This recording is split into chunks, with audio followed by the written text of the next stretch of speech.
Yeah,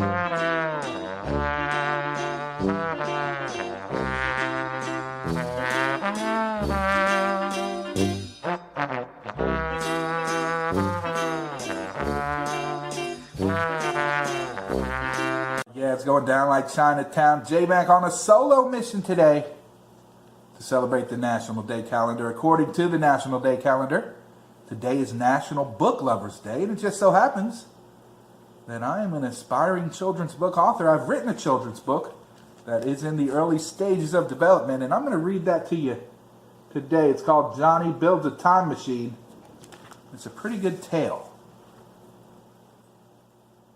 I have registered it with the Copyright Office, so don't get any ideas. Journey with me to the land of make-believe. Johnny Builds a Time Machine. Written and illustrated by Justin Mack. Johnny dreamed of fortune and fame. He longed to be a household name, but the years have long since passed him by. Poor Johnny's just a normal guy. A normal guy with a normal life in a normal house with a normal wife, with normal friends and a normal job with bills that sometimes made him sob. One night Johnny had a dream. He dreamed he'd built a time machine. He woke up and went right to work. He worked and worked and worked and worked. And just like he'd done in his dream, Johnny built a time machine. He wrote his younger self a plan and went back in time with plan in hand. He delivered to his former self a plan where he'd achieve much wealth. Soon he'd have fortune and fame. He'd finally be a household name. He headed towards the time machine with dreams of all the finer things. Excited that he'd found his way, he headed back to present day. Present day had surely changed. Now Johnny was a household name, rich beyond his wildest dreams. But things were not quite what they seemed. His normal house with his normal wife and his normal friends from his former life had disappeared. For goodness sake, had Johnny made a huge mistake? In his quest to live a famous life, he'd never met his normal wife. His normal friends had grown apart. Now Johnny had a broken heart.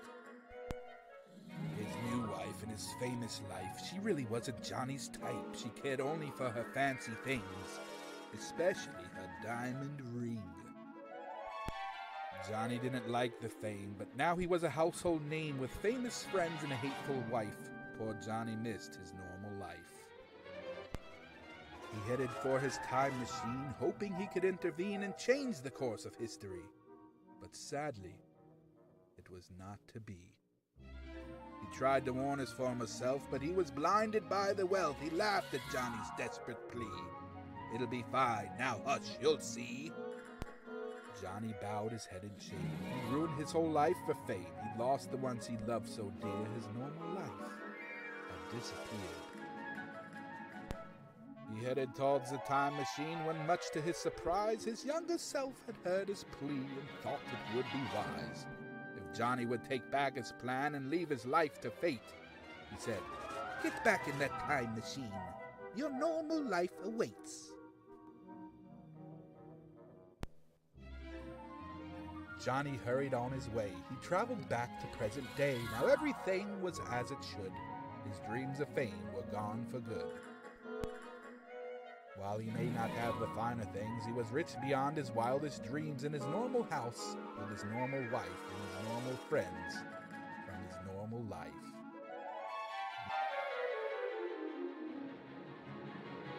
And we're back. I hope you enjoyed our visit to the land of make-believe in honor of National Book Lovers Day.